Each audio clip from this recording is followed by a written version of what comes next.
¿Qué tal? Muy buenos días. Estamos nuevamente con ustedes en el programa Picos de Gallo, un servidor Carlos Garza Limón.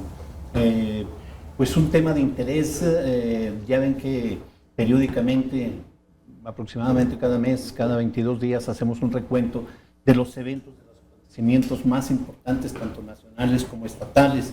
Y bueno, pues en esta ocasión en el escenario nacional, varias cosas que comentar, varios eventos que se han estado presentando y que es necesario, bueno, hacer un análisis a detalle por la gente que colabora con nosotros, que le entiende este tipo de situaciones, que sabe, que conoce, que está informado. Eduardo Escobosa, buenos días. Buenos días. Eduardo Escobosa, pues una persona conocedora, es una persona que tiene experiencia en este tipo de cosas. Eduardo Ortega. Muchas gracias, Carlos. Tú y mi tocayo, Eduardo, es Ernesto. Ernesto Escobosa. Bueno, Ernesto nunca, sí es cierto, sí es cierto. Bueno, Eduardo Ernesto. No. Ernesto, si no le cambio el apellido, le cambio el nombre. Es plural aquí el asunto. Sí. Por eso se me quedó viendo raro. Bueno, Alejandro de la Parra, alias el Yocondo. El Yocondo, así es. Buen día, Ernesto, don Eduardo. Buen día. Alejandro, ¿cómo estás? Ernesto, a ver, ellos colaboran con nosotros en el Órale Qué Chiquito, como editorialistas. Piénsele. A ver si tiene oportunidad de incorporarse como colaborador. Le hacemos la invitación formal. Claro. Y bueno, pues ellos son los colaboradores que están ahora con nosotros para hacer el análisis correspondiente a esto que se ha venido presentando, desarrollando en el escenario nacional. Luego las acciones en el gobierno federal, las acciones políticas que se van desarrollando son muy controversiales. Evidentemente hay polémica sobre todas las medidas que está tomando Andrés Manuel López Obrador. Hay polémica, hay diferentes puntos de vista e incluso quejas. Habría que analizar ahorita a ver qué nos comentan los ponentes sobre que Andrés Manuel López Obrador está polarizando el país. Es una situación que ya estaba polarizada o está realmente generando él esta polarización, porque bueno, finalmente, ¿contra quién se dice que se polariza? Contra los que estaban, ahora podemos decirlo, ¿verdad? Así casi abiertamente, porque bueno, hay muchos antecedentes, contra quienes saqueaban al país, los que no hay que polarizar contra ellos, no hay que criticarlos para no polarizar, en fin, hay muchas situaciones de esta naturaleza que habría que analizar para no dejarse ir con la primera opinión. Pues bueno, subimos al escenario, si quieren empezamos Adelante. Por eso, si está polarizando realmente López Obrador al país, de la nada, por su gusto, ¿no? Tienen la palabra. Bueno, mira, a mí me parece, buenos días. A mí me parece que el país realmente ya estaba polarizado, pero no lo polariza Andrés Manuel López Obrador. En mi opinión, lo polariza realmente, donde inicia la polarización es con la enorme diferencia, con el enorme abismo que hay entre la riqueza y la pobreza. Recordemos que somos un país que hay 62 millones de pobres, 20 millones en extrema pobreza, y en contraparte, pues con la venta de todas las paraestatales en el lapso de 30 años, ha habido muchos enriquecimientos. Recordemos que México tiene 14 de los hombres más ricos del mundo, entonces pues es una grosería. Yo considero que la polarización ya empezó ahí, en estos momentos se ha dado más, sí, se ha hecho más mediática, sí, me parece que sí se están tocando extremos, se están tocando los polos, y muchas veces también se nos nubla la inteligencia, ¿verdad? Porque sí, de las dos partes se ve mucho radicalismo. Sí, las expresiones de Andrés Manuel López Obrador muchas veces son sacadas de contexto, pero muchas veces también considero yo que son desafortunadas, como la cuestión ayer del Reforma, donde ven el encabezado de Reforma, dice 45 masacres o algo así, y esboza una sonrisa, e inmediatamente sus detractores empiezan, ¿se está riendo de las masacres? No, me parece que no era de eso, sino de Reforma y de todo el tiroteo, pero sin embargo sí se me hace que fue un error, y como eso se pueden existir muchos. Bien. Bueno, López Obrador es un hombre muy controvertido y muy controversial. Y como presidente ha seguido manejando el discurso de antes de no serlo. Sus señalamientos siguen siendo muy similares. El país ciertamente está muy polarizado entre dos discursos y creo que en gran medida lo ha ido construyendo López Obrador porque le conviene que así sea. O sea, lo que es la 4T y los que son anti-4T. Y en otro aspecto ha contribuido mucho también el activismo de Felipe Calderón. O sea, desde que empezó la administración, Felipe Calderón se convirtió en una sombra opositora del presidente. Lo que dice López Obrador, lo que declara, lo que define, lo que anuncia, siempre va a tener una respuesta negativa de Felipe Calderón. Y así se ha venido construyendo ese debate público a lo largo de estos 2 últimos años. López Obrador es un hombre que de por sí, su formación de líder social, de hecho en la plaza pública, lo lleva a tener ese tipo de debate, a generar esas declaraciones, que en muchos de los casos generan esa confrontación.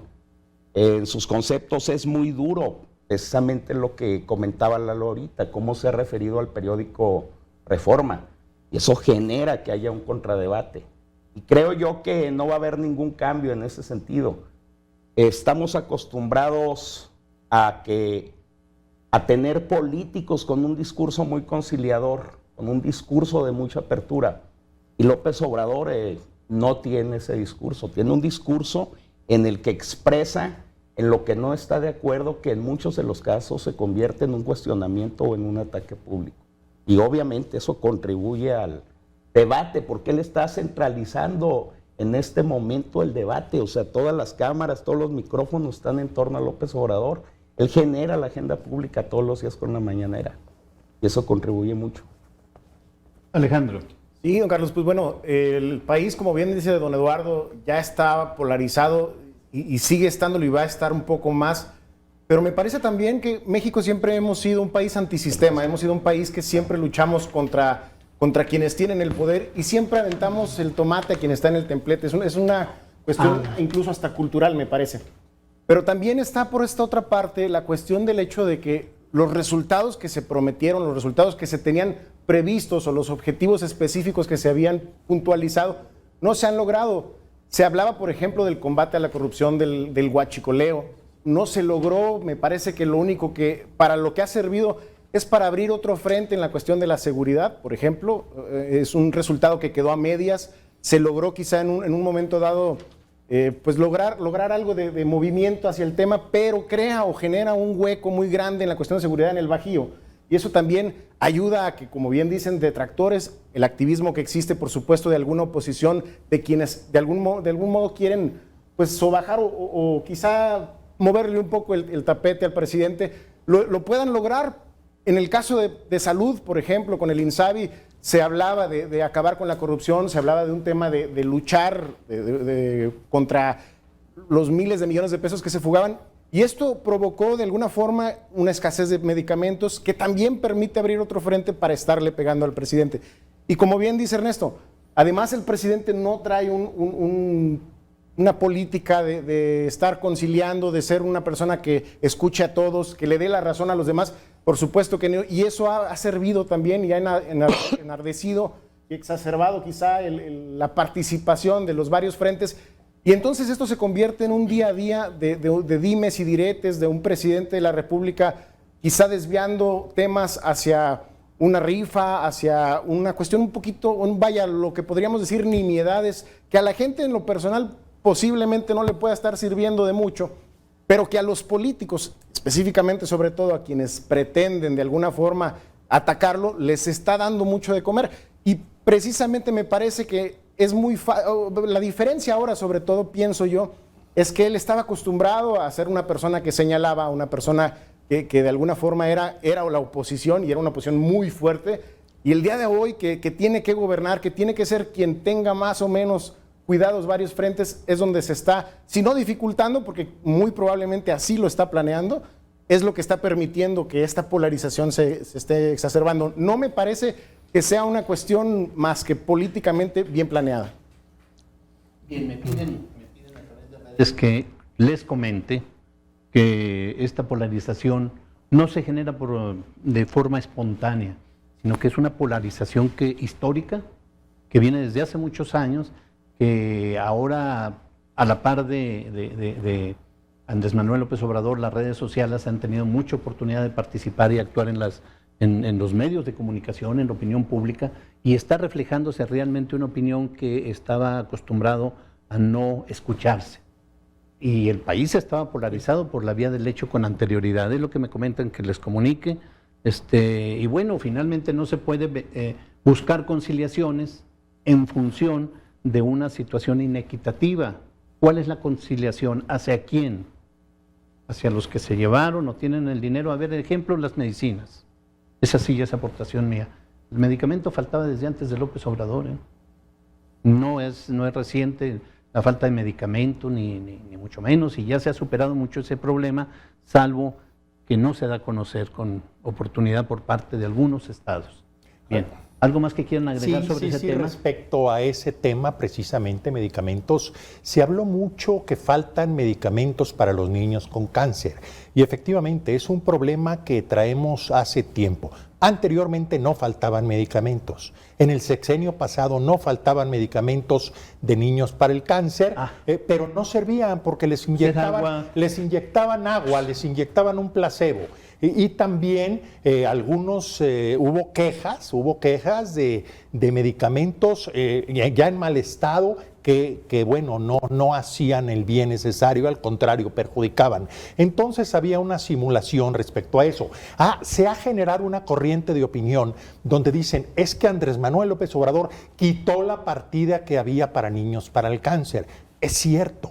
¿Pero por qué quita la partida? Porque ya no es necesaria. Esta se integra al INSABI, donde ya el medicamento, eso ya por ley, por obligación se tiene que dar. Es cierto, ha faltado, no ha llegado en tiempo, pero no es la generalidad. Y voy a poner rápidamente dos ejemplos. Se dice que Andrés Manuel López Obrador deja la cuestión de medicinas, de salud, que el INSABI fue un grave error. Bueno, aquí en Durango, en nuestra entidad, vimos que el gobernador le pide a Andrés Manuel López Obrador, ¿verdad?, que acondicione los 2 pisos del Hospital 450 y también le pide que eche a andar el Hospital General en Gómez Palacio, cosa que teníamos 10, 12 años con ella, no se había hecho. Andrés Manuel López Obrador vino hace poco a entregar esos hospitales.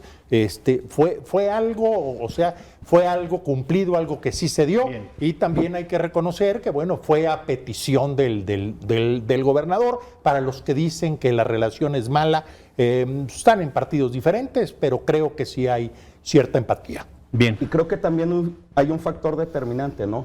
Ahora los señalamientos de corrupción vienen desde la presidencia. Y antes eran de hacia afuera, hacia el gobierno, y cambió esa correlación. Sin y duda. Eso es muy determinante.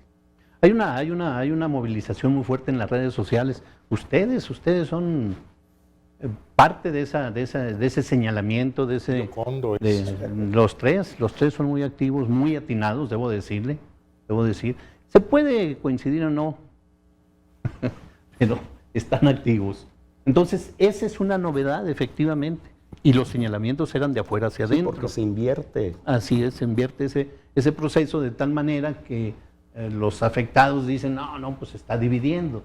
Y por supuesto ahora el frente sí, que tiene enfrente, valga la redundancia, es precisamente a quien no se tocaba antes, ¿no?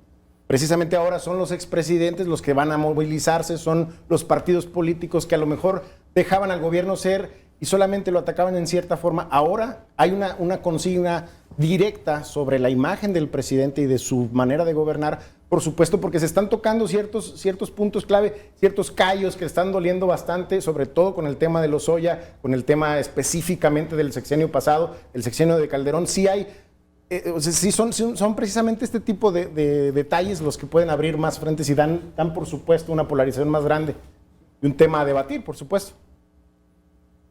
¿Algo más sobre ese tema? No, ¿verdad? No, creo que sobre el avión, determinante ese factor. ¿Subieron ustedes mismos el tema del avión ahorita? ¿Usted, Alejandro? Sí, bueno. Que es un distractor. Más que distractor, me parece que es una cuestión que se utilizó de manera mediática, pero que no fue lo efectiva que quisieran o que hubieran querido que fuera.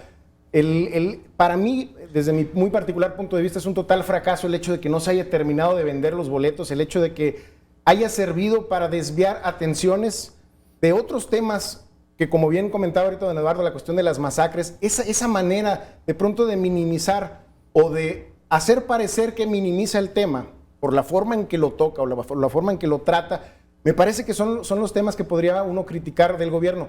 Lo más criticable en el caso del avión, desde mi punto de vista, es que la política pública no puede estar supeditada a una rifa, no puede estar supeditado el hecho de mejorar las cuestiones de infraestructura de los hospitales, de las escuelas, a que quizá te lo ganes en una rifa, y si te tocan 20 millones de una escuela de 6 o 7 grupos, pues a ver qué haces con ellos, pero tuviste la suerte. Me parece que esa falta o ese tipo de políticas públicas afectan en el sentido de que lo toman, la oposición lo puede tomar así, como el hecho de que es una broma, la forma en que se está gobernando, que es una manera de, pues, como si estuviéramos jugando cartas, y eso es muy peligroso el mensaje que se da del control que se tiene sobre el presupuesto, sobre los planes y programas, y sobre todo el control que se tiene sobre el proyecto de nación del que se habló durante 18 años. Ese es el detalle más criticable desde mi punto de vista. En 18 años se tenía trazada una manera de gobernar muy, muy puntual, que se habló desde una posición de contraria al gobierno, y que hoy como gobierno no le ha permitido en los 2 años que van, por supuesto faltan todavía dos terceras partes de gobierno, pero no le ha permitido consolidar ni la cuestión de salud, ni la cuestión de seguridad, ni la cuestión económica. Mucho tiene que ver la pandemia en la economía, por supuesto, pero recordemos que en 2019, y quienes tenemos algún comercio sabremos que en enero o febrero, desde diciembre, veníamos sintiendo ya pues a lo mejor una recesión, por una cuestión mucho más lenta del movimiento de la economía, al menos aquí a nivel local. Yo puedo dar fe de ello, y me parece que no era una cuestión nada más de la pandemia. Por supuesto que es una cuestión global también, hay que decirlo, pero todo esto se habló durante 18 años de que se tenía la píldora, se tenía el cómo trabajarlo y el cómo afrontarlo. Es más difícil gobernar, por supuesto, que ser oposición, y aquí se está demostrando y se demostrará cada 6 años, por supuesto, porque siempre el tomar el gobierno, y con las cuestiones que se tomó ahora, con la falta de dinero, con la falta de recursos, que de alguna forma se han estado logrando retener o tener para el gobierno federal, también ha ayudado a que se frenen un poco, y seguimos todavía como que no metemos el acelerador a fondo, y eso ha ayudado también mucho, en mi punto de vista, a que falte algo para que podamos arrancar ya, para decir realmente la 4T se está consolidando. Creo que falta nada más el dar resultados puntuales en ciertos temas, para entonces poder decir que verdaderamente esto que se está haciendo con presupuestos, con personas, con hacer la manera de gobierno que se está haciendo, está dando resultados. Bueno, yo siento que la ruta es muy distinta, la forma de concebir el ejercicio del gobierno, muy diferente a lo que habíamos visto antes. Estamos acostumbrados a presidentes que visitaban estados, anunciaban una gran obra, se sacaban la fotografía con los gobernadores, construían buenas relaciones con los gobernadores, y vemos un López Obrador que no confía en ellos. No confía en ellos por la historia de corrupción que hay, bastante pública, bastante conocida en los gobiernos estatales. López Obrador trae un proyecto que no está dispuesto a consensarlo con nadie, eso también es claro. O sea, quienes se tengan que sumar en lo institucional lo van a hacer porque no tienen otra opción. Y en ese sentido es muy difícil que haya discursos compartidos y alineados, como sucedía en otros momentos. Vemos a un presidente que acaba de hacer una gira por los estados visitando precisamente esas entidades donde están esos llamados gobernadores rebeldes o esos que pertenecen al grupo asociado federalista.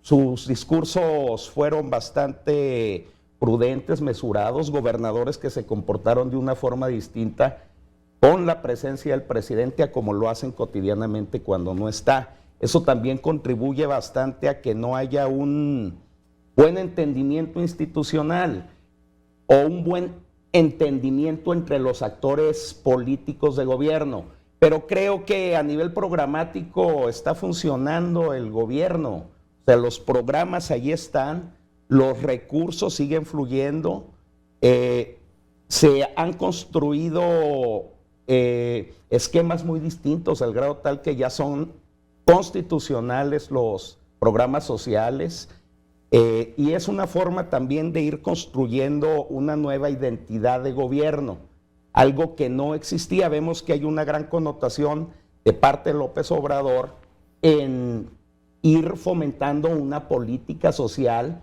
irla extendiendo e irla consolidando. Creo que en ese aspecto se ha avanzado mucho. Hay centralización de recursos, queda claro, porque no quiere que esos recursos los manejen los gobiernos estatales, porque terminaron mucho tiempo perdiéndose y repartiéndose en las élites de cada una de las entidades, en las élites empresariales. ¿Qué sucede también? Vemos que ahora con la pandemia no se les entregan esas grandes cantidades de millones de pesos a los empresarios, a las cámaras, y empiezan a fluir de abajo hacia arriba. O sea, se fortaleció el programa social, se fortaleció la beca y se fortaleció el apoyo a personas vulnerables. Eso fomentó también mucha la confrontación. Los grandes capitalistas de este país están acostumbrados a que les llevaran el dinero. Ahorita estaría el país lleno de empresas fantasmas, estarían triangulando los recursos, estarían con las factureras, como sucedió siempre. Y creo que en ese sentido el presidente ha sido muy prudente. Los gobernadores creo que gradualmente han entendido cuál es el nuevo estilo y cuál es el mensaje político que se les está dando. Final de cuentas veo que la mayoría están ya más alineados al presidente, menos confrontadores, más dóciles se pudiera decir. No son los mismos gobernadores que empezaron esta administración. Ahora creo yo que se han ido decantando los que están en un extremo y los que están en el otro. Sí, ¿Algo más? Sí, claro. A mí me parece fundamental una cuestión clave lo que comenta Ernesto. Aquí es, bueno, los que tienen menos de 40 años siempre han vivido ya en un sistema neoliberalista, lo que llama Andrés Manuel neoliberal. ¿En qué consiste fundamentalmente? Pues es en estar haciendo el Estado cada vez más pequeño, quitarle responsabilidad y vender todas las paraestatales, hacer todo eso dinero, iniciativa privada, inversión. Entonces es algo muy pegado a la derecha, a un sistema de gobierno muy de derecha, donde prácticamente el que tiene más saliva pues traga más pinole, ¿verdad? Sí se hacen grandes ricos, pero también se hacen grandes pobres. La política de Andrés Manuel López Obrador es una política más enfocada a compromiso social, más a lo que era el centro izquierda, digamos, guardando toda proporción al PRI de hace mucho tiempo. Los principios ideológicos del PRI, de compromiso social, de apoyar al que menos tiene. Ahorita un ejemplo, le quitan la responsabilidad al gobierno, uno de la educación, de la salud. Se trata de privatizar todo. Entonces aquí hay una cuestión de decir, bueno, las cosas ya eran así, ahora no son. El dinero efectivamente ahora fluye, lo que comenta Andrés Manuel López Obrador, de abajo para arriba, ¿verdad? Reparte a los de abajo y dice, va a llegar a arriba. Y anteriormente no, era regar arriba, y si llega abajo, bueno, qué bueno, que el plan era bueno, pero la gente se quedaba, o sea, no se repartía ese dinero. Entonces, a ver, estamos hablando de un paradigma de gobierno totalmente diferente. Entonces dicen, se están haciendo las cosas mal. A ver, espérame, no se están haciendo mal, se están haciendo diferente a como se hacían anteriormente.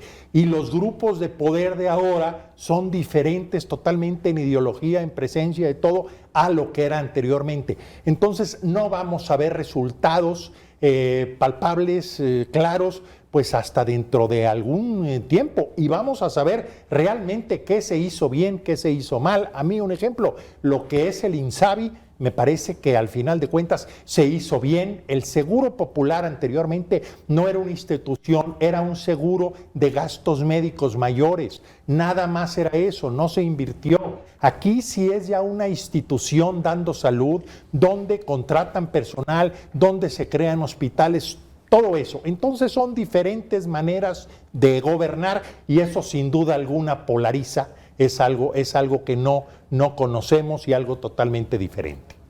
Polariza a los que se quedaban con los recursos.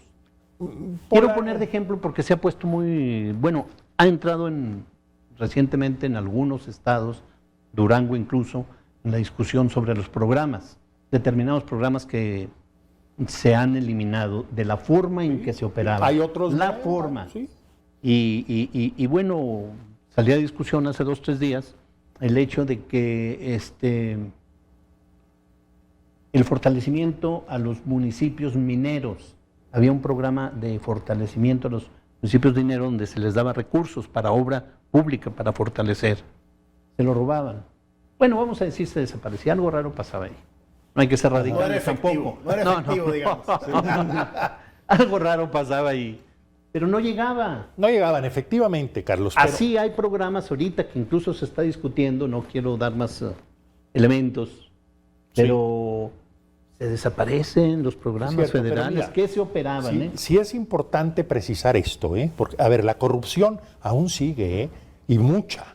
Así lo comentó Andrés Manuel López Obrador. Que no iba a haber consentido. Pero hay una diferencia enorme, y eso se tiene que puntualizar y ver. Anteriormente la corrupción, como vemos con la estafa maestra, como vemos con lo de Pemex, todo eso, se hacía desde arriba, desde Los Pinos bajaban la línea, si a ver, vamos a repartir así. Y ahora no, ahora la corrupción, el mandatario está en contra de ella, que dentro de sus subordinados, y aún subordinados de gran nivel, segundo nivel, tercer nivel, sí están acostumbrados a malas mañas. Entonces va a ser muy difícil limpiar esa corrupción. La corrupción sigue, hay programas que no llegan, gente que dice, pues yo estoy apuntado en las listas, pero no lo recibo. Pero no en la generalidad, y algo muy importante, no es por una indicación del Ejecutivo. Son los de más abajo que, bueno, tienen que ir detectando y eliminando poco a poco. Y por otro lado, la corrupción ya es delito grave, ya pueden ir a la cárcel, ya está dentro de la lista de delitos. Lo que no estaba. Graves, ¿Tienen sí. ustedes el dato de cuánto se ha reunido en este gobierno de López Obrador ahorro, por ponerlo de esa manera, por concepto de recuperación de la corrupción? Su meta era 500 mil millones de pesos anuales, no sé si la haya logrado, pero él ha estado hablando de que no solamente en lo que se salva por corrupción, sino también las políticas de austeridad. Sí. Supongo que ha de haber una cantidad bastante elevada, no sé si el presidente ha logrado la meta que él mismo se trazó, pero es obvio que lo estamos viendo en el presupuesto, o sea, empiezan a hacer... Es el segundo que vemos que ya en la Cámara se empieza a manejar con más sobriedad. Empieza a haber menos dispendio. Nada más para no dejar ir el primer dato. Van cerca de 800 mil millones que se han ahorrado. Subió la meta. Así es, 800 mil, 200 mil millones para el billón de pesos, el billón de pesos, 1 millón de millones. Hay que recordar que México debe al Fondo Monetario Internacional 10 y medio billones de pesos. Entonces, para dimensionar, ¿no? Porque luego estamos acostumbrados a que 800 mil, caray, bueno, sí, ya la fiesta de los recursos, del dinero, ya no dimensiona eso. Pero bueno, establecemos este parámetro, ¿no? Casi el billón de pesos, México debe al Fondo Monetario Internacional 10 y medio billones de pesos. Este es un dato importante para dimensionar el ahorro. Y otro elemento que quiero subir a la discusión, bueno, que lo consideren y que el público radioescucha lo considere. López Obrador no ha tenido endeudamiento con el Fondo Monetario Internacional. En cualquier otro gobierno, sin temor lo digo, ante esta pandemia ya hubieran pedido todo. De hecho, y era no lo hubiera que llegado exigía nada. La cúpula empresarial. Querían el endeudamiento en automático porque creían que iba a suceder de la misma manera que antes, que los recursos se les iban a entregar a ellos para que sostuvieran los empleos. No fue así. Bien lo comentaba Eduardo y creo usted, Ernesto, de que ahora el recurso se está inyectando abajo. De tal manera que permite subir, la gente tiene que gastar el recurso que recibe. Y hay que tomar en consideración los apoyos sociales, que es una derrama económica bastante importante, que ha permitido soportar, obviamente no de la manera ideal, pero ha permitido soportar, sobre todo en la clase económicamente débil, toda esta situación. Y es más, ya me voy con la palabra, vamos a regresar en un momento, vamos a una señal de identificación, Regresamos en un momento con ustedes.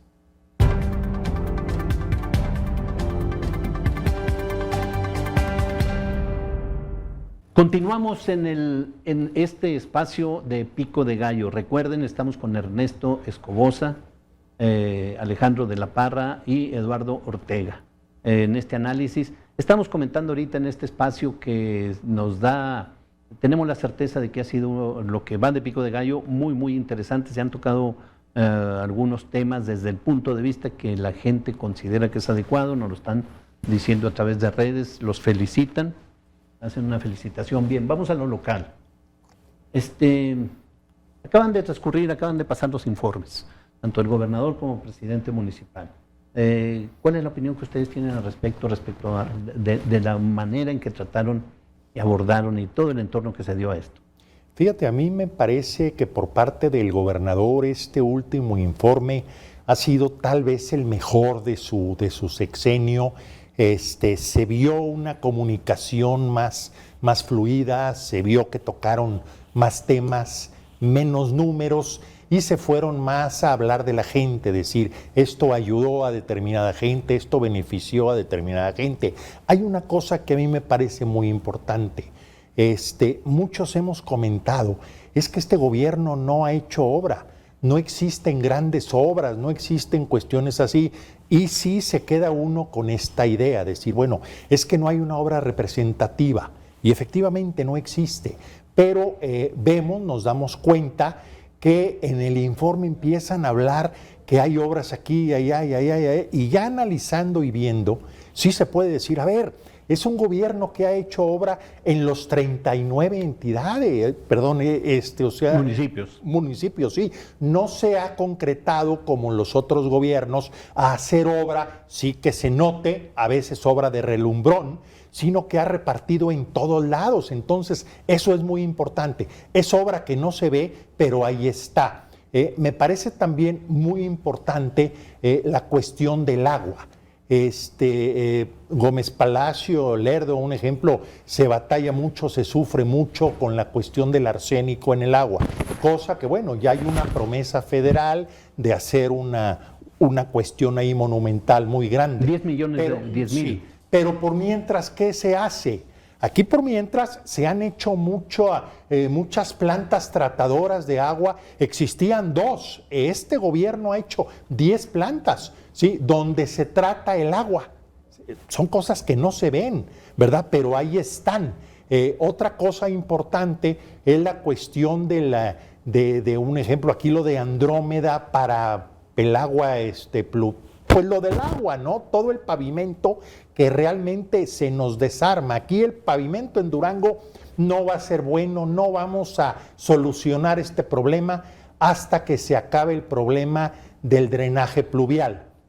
Entonces se ha estado haciendo obra muy importante respecto a eso, que es una obra que no se ve. Entonces me parece que el gobernador Aispuro sí está haciendo las cosas de forma diferente, está enfocándose y me parece que la frase que utiliza se me hace muy adecuada, el decir, a ver, no se está haciendo obra de relumbrón, obra que nos luzca, no, se está haciendo la obra donde nos lo pide la gente y creo que así es, o sea, no es un discurso, me parece importante.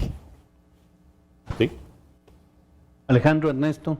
Bueno, me parece que sí ha sido mucho más dinámica la manera de comunicar, sobre todo en la parte del gobierno del estado. Quizá no así con los municipios, no quiere decir que en los municipios no haya hecho obra, no quiere decir que no se ha trabajado. En el municipio de la capital, por ejemplo, tenemos el antecedente de todo aquello que se dejó pendiente, muchas obras que no se llevaron a cabo. Y hoy, precisamente en esa dinámica de empezar a trabajar con lo que se dejó pendiente, con los pocos pesos que dejaron, digámoslo al menos en la cuestión de las cuentas corrientes, me parece que es un esfuerzo muy grande el que se está haciendo con un error quizá en la manera de comunicarlo. Me parece que como bien dice don Eduardo, cuando llegan los informes y se desglosa la cantidad de obras que ha tenido el gobierno del estado, por un lado el municipio de la capital y en algunos otros municipios, cómo se ha ido inyectando recurso que de alguna manera ha impactado más en la parte directa de la sociedad y no tanto en una cuestión más monumental, sí es importante el hecho de que se tome ahora en cuenta este tipo de dinámicas de comunicación, que se apoyen un poco más quizá a lo mejor en la sociedad, en la manera de la percepción que se tiene de la ventaja que dan estas obras. Por supuesto es importante lo que comentaba hace rato Ernesto, y también don Eduardo, que no se está peleando el gobernador con el presidente, está buscando la manera de que, a pesar de que se llevan políticas distintas, que se tiene una manera muy distinta quizá en la concepción de cómo gobernar, se está tratando de alinear en una nueva dinámica de cómo obtener el recurso, que es importante decirlo, por ejemplo, ahora con el presupuesto de egresos de la Federación, que ya no se puede decir, nos tocó poco dinero porque Durango ahora tiene que trabajar y todos los estados por igual, en presentar una cartera de proyectos que permitan que entonces en esta negociación, este cabildeo y en esa habilidad que puedan tener los gobernantes estatales y por supuesto los municipales por medio de ellos, empezar a recibir más recursos para obra mucho más, que tenga un impacto mucho mayor directamente en beneficio de la sociedad y no solamente por gastar recursos y dar obras de muchos millones de pesos que no permitan verdaderamente dar un beneficio. Ernesto. Yo también en esta ocasión vi un gobernador más seguro, incluso en el discurso, o sea, lo sentí más convencido de lo que está haciendo, proyectó más seguridad. Creo que el gobierno del Estado no ha definido muy bien cuáles son sus objetivos. O sea, a mí sigue sin quedarme muy claro qué se pretende lograr en esta administración. Creo que ellos han ido trabajando sobre la marcha, sobre el día a día.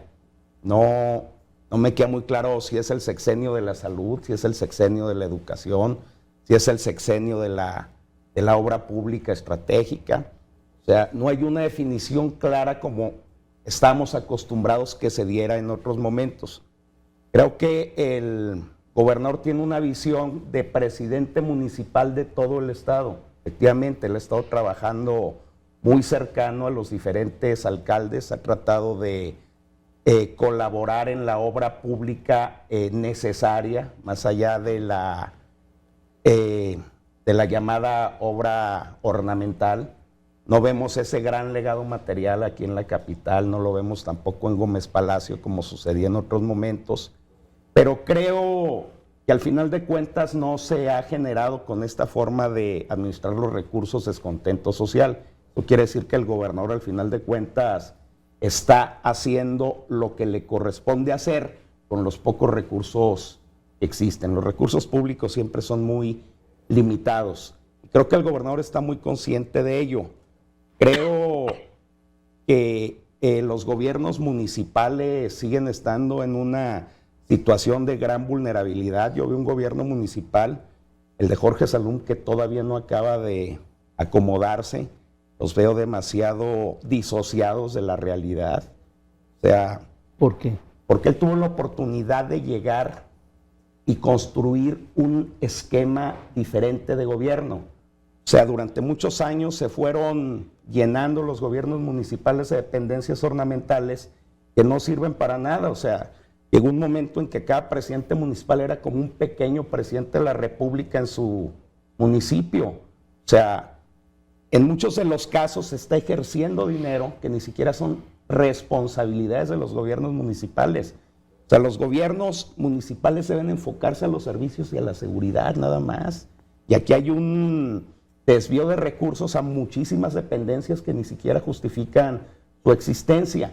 Y yo creí que Jorge Salum se iba a dar la oportunidad de transformar ese esquema. O sea, no tiene por qué haber direcciones de educación municipal, direcciones de desarrollo rural, de turismo, consejos de la juventud, institutos de la familia y demás.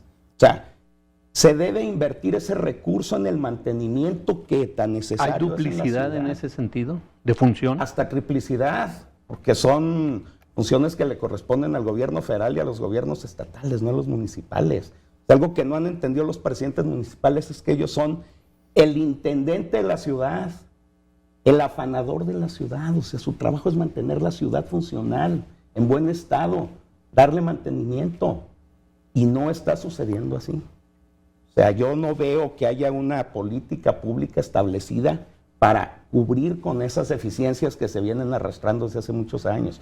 Pavimentación, las banquetas, no hay nomenclatura, no hay señalética.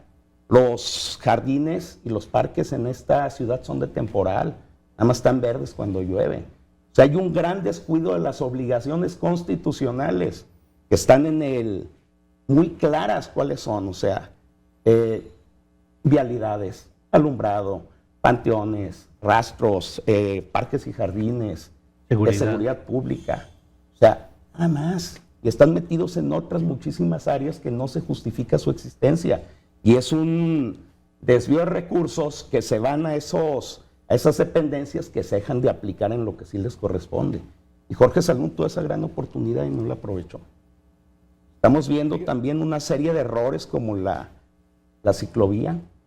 Ahora quieren cerrar la calle 5 de febrero. O sea, creo que hay situaciones muchísimo más prioritarias y más necesarias para que enfoquen sus esfuerzos y no en ese tipo de ocurrencias como si todo lo demás ya estuviera resuelto, que no lo está.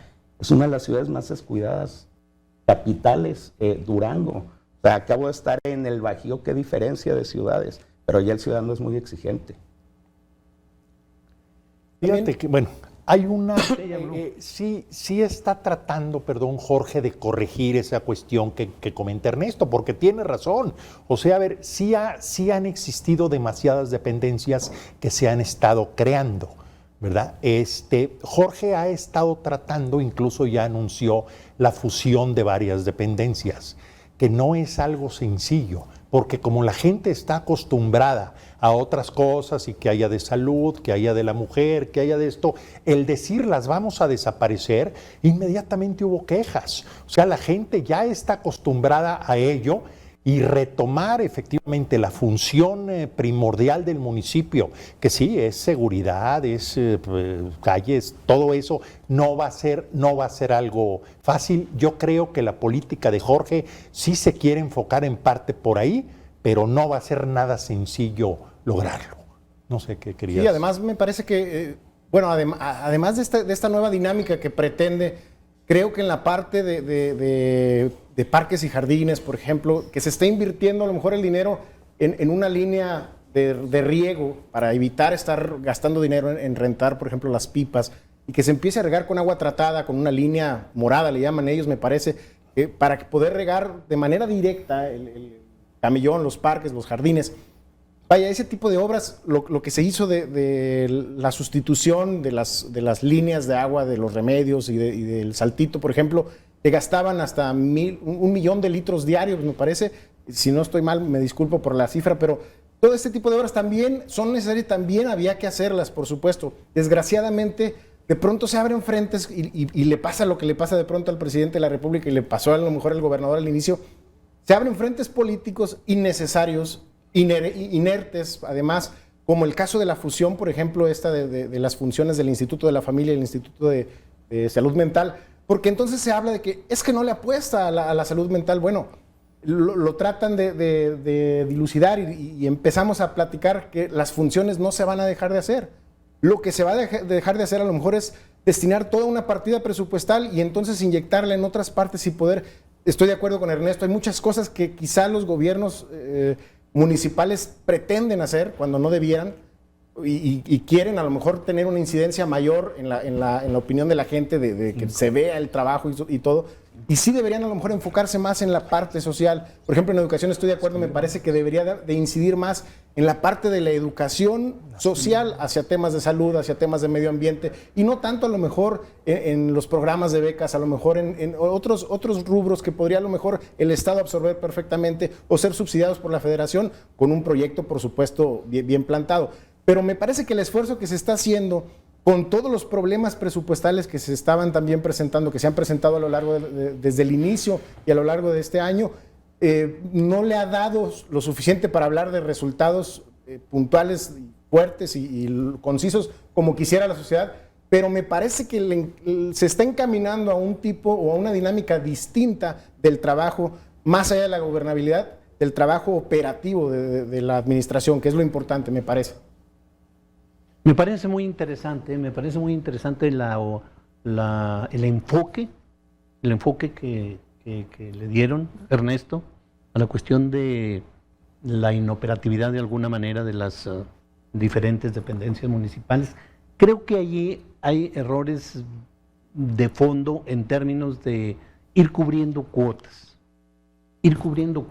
electorales, de amigos, de trabajo. No lo digo de esta administración, porque esta estructura ya viene de antes. Sin embargo, bueno, recordemos en la anterior que se creó una dirección de un ministro, Relaciones Exteriores. Entonces, sí tiene que hacerse una recapitulación muy importante, muy de fondo. Requiere, yo creo que el presidente municipal, apoyo de gente muy clara, muy lúcida en términos de la administración pública, para que realmente haya una reingeniería del organigrama municipal. Se nos va el tiempo. Quiero dejar en el tintero el hecho de, recopilando todo lo que se ha venido comentando, hay muchas cosas que decir más, sin embargo se nos va el tiempo.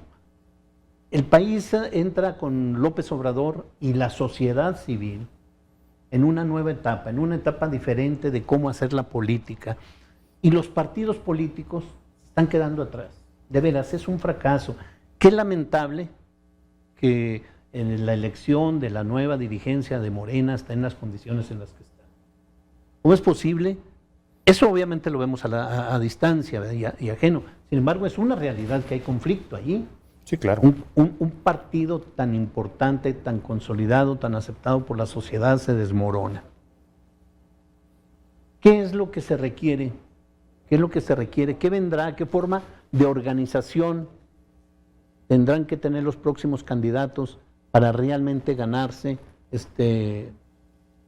la preferencia ciudadana? Yo creo que los partidos en México tienen que asumir mayores responsabilidades sociales, incluso la responsabilidad social de a quienes postulan, y debe empezar a haber una regresión en cuanto al financiamiento. O sea, deben recibir cada vez menos, de una forma gradual, pero de una forma sistemática.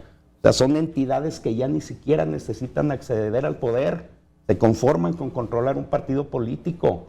¿Por qué? Porque eso les da poder y dinero, que es al final lo que se busca a través de la política, el poder público. Y creo que hay un atraso enorme desde hace muchos años, incluso cultural, en cuanto a la forma en que se hace política en este país. O sea, cada vez hay más improvisaciones, cada vez hay menos decencia en la forma de actuar en el espectro público, cada vez está más degradado el debate público. Y eso a mí me parece que parte de esa descomposición de los partidos políticos. Claro, claro. Ok, pues se nos acabó el tiempo. No sé si en un minuto quieran. Un minuto. No, bueno, los partidos políticos yo lo veo así también, ya están superados. Se necesita una reforma política electoral realmente sólida, realmente que proponga otras cosas, que sea más difícil hacer partidos políticos con menos recursos y que realmente representen algo. Me parece, respecto a lo que comentabas tú, que Morena no tiene representatividad. El López Obrador, al que quiere la gente. Morena le ha faltado mucho y no ha estado a la altura. Alejandro. Me parece que algo que tocó Ernesto es fundamental, que es la exigencia del ciudadano.